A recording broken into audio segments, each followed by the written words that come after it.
চৈত্র মাসের রৌদ্রে খরায় পুড়ে পুড়ে ফসল কাটতিয়েছিল দুইজন কৃষক।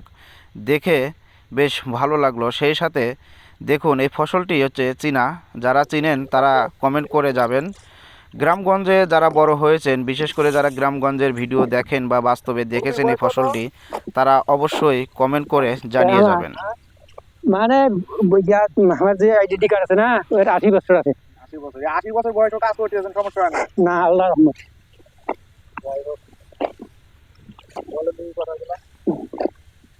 আল্লাহ বড়, আল্লাহ বড়। সকাল বিকাল কোরআন পড়ো, 3 ফরজে গোসল করো, 4 ফরজে উযু করো, 5 ওয়াক্ত নামাজ পড়ো, 6 উসুলের বয়ান করো, 7 দোজখ ভয়ঙ্কর, 8 বেহেশত সোনার ঘর। কে যাবি বান্দা, তুমি আমল কর। তো মুরব্বির সাথে কথা বলে বেশ ভালো লাগলো বন্ধুরা। সবাই ভালো থাকবেন, সুস্থ থাকবেন। অবশ্যই আমার পেজটাকে ফলো করে দিবেন।